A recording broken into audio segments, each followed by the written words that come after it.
Guys, thanks for tuning in. This is Optibotimus coming at you with another video review. And today we're going to be taking a look at the new Transformer Combiner Wars Deluxe Class Dead End. Wave 2's out and we're finally starting to be able to actually put together Menasor and not just have him with one arm. But for the package, you can see it's a little bit different than what we got previously in the fact that they're going back to what they were doing with the comic book and using that as the background image here. So the package is a little bit different because of that. You got like the clamshell here, but the plastic wraps around. So this is all part of the actual clamshell. And it's just designed there to kind of protect the comic, which I think that's a great idea. I love that. But you got the Transformers logo there, Transformers Generations, you got Dead End there, and it really does remind me of Dead End. I love the way that it looks. It's updated, but really does kind of hold true to that Dead End character. And then you come around here to the side, you can see he's 2 of 5. But as you guys remember, we already got drag strip with Wave 1, so it kind of skews the numbering, I think. But we're finally able to combine all of the Stunticons to form Menasor, which I think is great. You come around here to the back, you can see that he transforms in 11 steps. And it says, most Decepticons would say the Autobots are doomed. Dead End is the only one who'd say the same about the Decepticons. He's convinced the end of the universe is right around the corner, and he's going out with his blasters blazing, which is, I love it. I think that's so cool. And you can see his weapon is like this giant, like exhaust pipe, which is kind of strange. But you can see all 5 of the Stunticons. When you combine them, you get Menasor. Really very cool. But for the packaging, that's about it. Like I said, it is a little bit different than what we got with the first wave, but it kind of goes back to some of those earlier thrilling 30 generation figures. So I'm happy to see that. As I said, for the packaging, that's about it. So without further ado, let's get him open and see how cool he actually is. Alright guys, so here we have Dead End open up and out of his packaging. But first I want to show you this actual comic book that it comes with. As you can see, you got a nice image here artistically of Dead End. Now what comic book specific number it is, I do not know. What I will tell you is that on the inside here, it does say, where's it at? Now it does say right down here that this is Transformers Combiner Wars number 8, which basically means that the first wave of deluxe figures will eventually come with issues 1 through 4, and this new wave 2 comes with 5, 6, 7, and 8. And the basic story, I'm not going to get into too much of it, but the basic story is a little bit of a Combiner Wars section, and in it, you know, Megatron returns, gets his new form in terms of the actual tank. And we basically see that Devastator gets a new head. But here on the back, this is what I really actually like. It shows the on the desk, which kind of shows the design stages for actually these different characters. You can see you got a sketch stage, you got the gray model phase, and then you have the finished product, as well as some actual sketches here, and then like the color panel or something like that. But then on the back, you also get a little bit more of a read-up on him, which is really very neat. You got an image here of the toy, you got his name, his group affiliation, subgroup, things like that, function, all that kind of stuff. Gives a little bit of a read up here just on the Stunticons just in general, but also kind of focusing on Dead End, which I think is really very cool. So if you do want to read it, go ahead and pause that and you can read that right now. I think that's really cool that they include those. But for the toy himself, I'm really quite impressed with it. Now you do see he comes with his accessories. They call it his battle club. It's kind of neat, but you can peg it in right there, give him like an exhaust pipe or something along the side, and this you can peg in there, I guess. I don't know. What do you do? Get rid of that. But I mean, it is really cool. It's definitely an updated Dead End look, but really does hold true to some of those key elements. Bringing in my G1 version, you can see obviously much smaller, but also still, you know, very true in terms of like the color. I mean, this one might be a little bit faded because it's actually older, and you do see that sticker-wise, he's got this yellowish stripe, whereas now the new one actually has gold, and then you got a Decepticon logo that's just printed right on there. That's not a sticker or anything, so I do like that. But and obviously he has a rub sign that this one doesn't have. I mean, this one is kind of like a 80s sports car, which really isn't all that sleek looking. This one has that more modern kind of Lamborghini look to it. I'm kind of guessing. I have no idea. But you can see it still kind of holds true to how he originally looked, and I dig that. I dig that a lot. A lot of nice paint applications on here. Like I mentioned, you got got the nice maroon color. You got more of this orangish kind of gold stripe going on there. You kind of lose some of the illusion, I guess, here, because you got this joint thing right there. You got this nice, very dark gray paint here on the sides, and then right there is kind of like just this gray plastic, but it's not too bad. It kind of blends in fairly decently. I really love that they actually have nice silver painted rims as well as brake pads in there. That looks terrific. Come around here to the front, you got that same very dark gray color that's painted there along the sides. You got some nice silver here for his headlights. Really quite special looking. I really dig it. Now, for me, Dead End has always been an arm. But as a Scramble City combiner in the new Combiner Wars line, it can be basically anything with the exception of a torso. So you can have him be an arm or a leg on either Menasor or even Superion if you really wanted to. I would anticipate that's basically the same with some of the other Combiner War figures that we're getting, such as the Protectobots. I don't think it's going to work for Devastator. Devastator all the way back in G1 was never a Scramble City one, so I don't think these will work with that. And honestly, it'd be weird if Hasbro decided to actually incorporate that. I probably wouldn't like it. But like I said, for Dead End, he's usually an arm for me. But to go to his leg mode, it's probably the easiest right here in his car form. So you just kind of loosen this, get this separated, pull this back, you bring that back like so. This part here is kind of tough for me because you got to really pull this out, but pulling that out and then taking this, you can, like I said, you can have this be an arm or a hand, or I'm sorry, a hand or a foot, and all you have to do is plug that right down there, and basically there you have his leg. Now in keeping it like this, you have his knee joint going forward and back just like so. But I don't particularly like this. The original G1 toy and even the cartoon had these being reversed, much like the actual aerial bots. So for me, I use this as being the front of him. And honestly, I don't even rotate this around. I mean, you could rotate it around and you can have that be in the foot, but I kind of like leaving it like this, where he's got like his, I mean, you got more of a heel, but you got this little bit here that's kind of like his toe. I don't know why. It's definitely not how the original one looked. I just think that's a little bit cooler looking. But in doing this, you have to bring this back further, all the way back like that, and that gives you enough clearance to slide that onto Menasor himself. And again, we'll show that off here when we actually do the full Menasor video. But for the leg, that's basically it. And like I said, the official way is like this. I mean, and you can bring this up just to kind of make it look a little bit better, I think. But again, you know, we'll touch on all that later on. So taking this, putting that off to the side, I mean, we're already kind of doing the transformation, so we might as well just continue on from here. So do that. These bits right here are going to swing out just like so.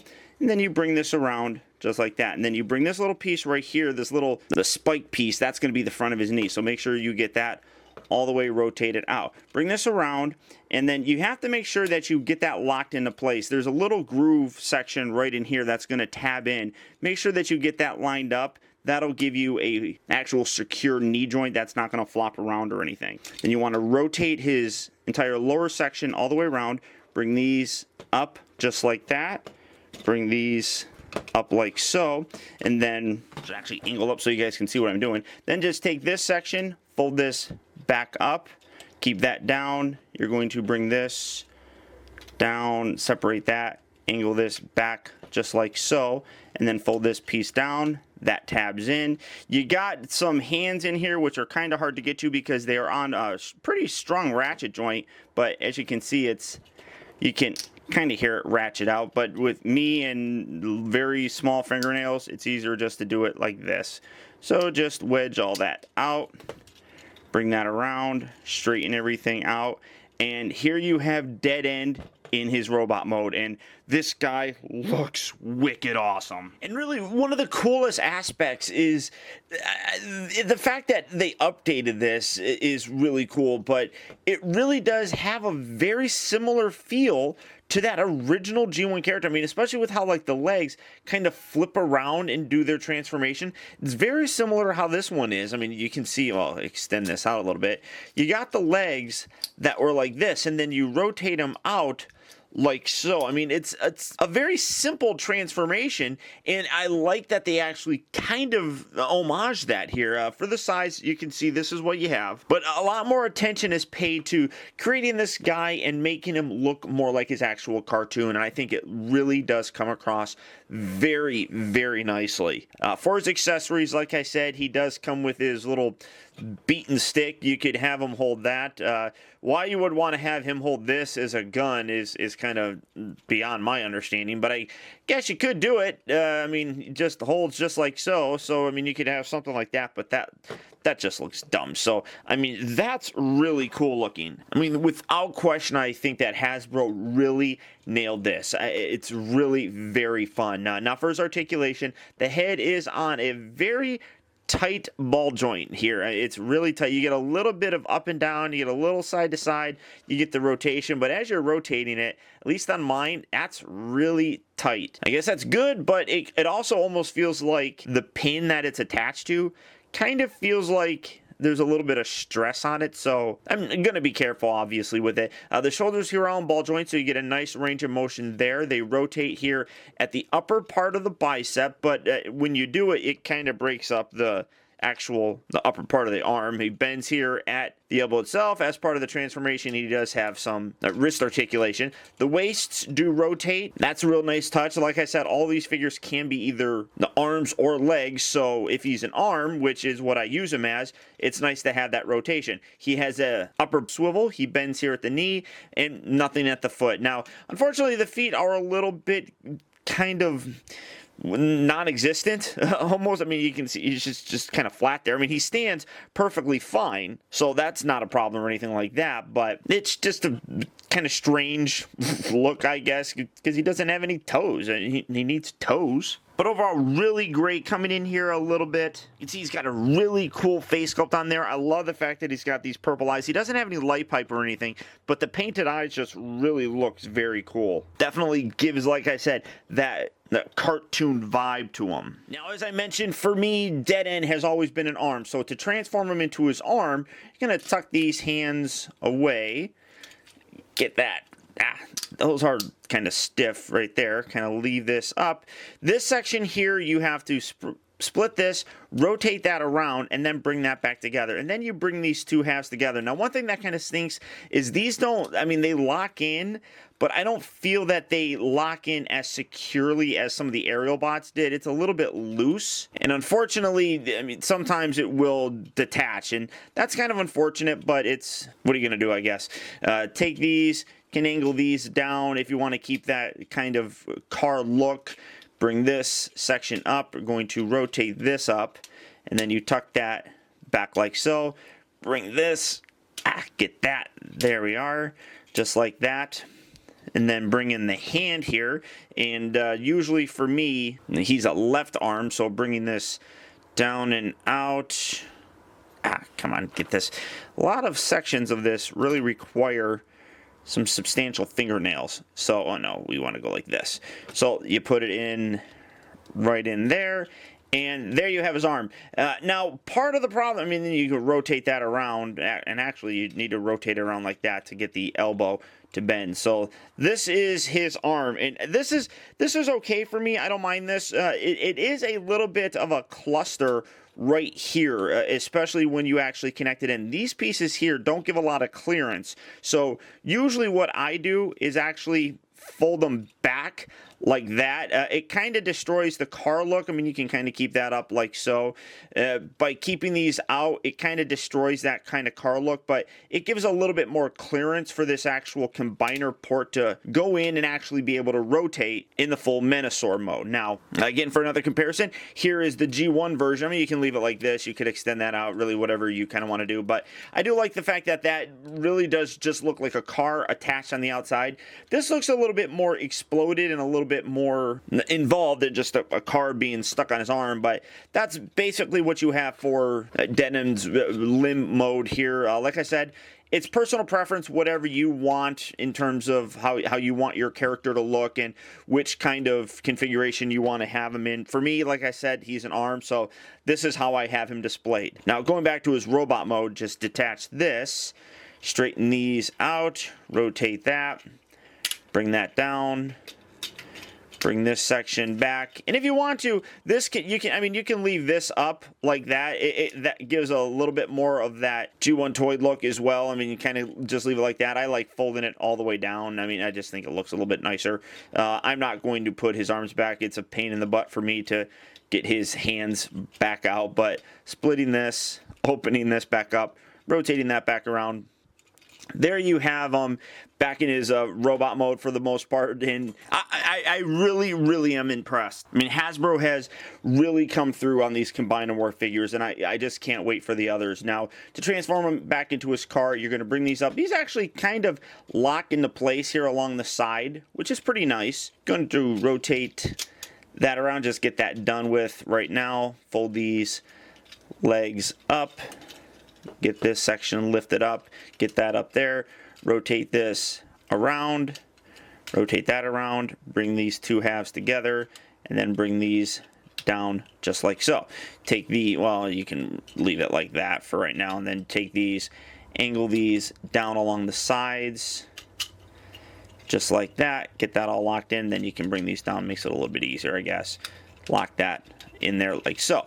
Make sure you get these. You got these two little tab sections here and here that you want to make sure that you actually line up and tab into little hole slots on the upper part here. So bring that in and then push that in. Bring this down, lock that into place, and here you have dead end. Oh, well, get that in there.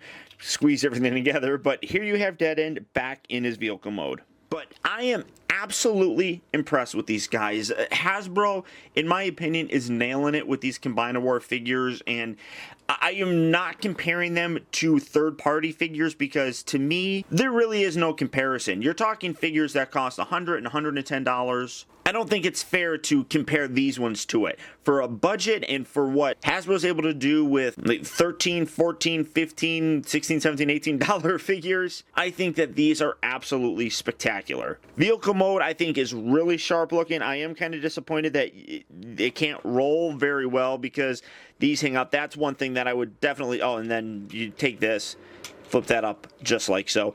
This part here does bug me. It kind of bums me out that I can't roll it, and you can see that that tire just does not want to go. That's kind of unfortunate, but everything else on the car looks really great. They definitely did not skimp out on paint applications, I feel, on this, and it really shines. Now, the transformation is very similar to a lot of the other Stunticons. It's different than Drag Strip, but it's kind of similar to some of the other ones, and we'll touch on that here in a little bit, but it's still a fun transformation to do. And when you get it to his robot mode, that absolutely looks like Dead End. It's not an absolutely perfect figure, but I really think that what they're doing here and the direction that they're going with these Combine & War figures really is something special, and I cannot wait to get them. This is probably the most excited that I've been for Transformer figures in a very long time, and I say that as somebody who likes pretty much all kinds of Transformers. I just really feel like this is something special. So if this is something that you're interested in, they are slowly starting to trickle out to retail, so get out there, good luck,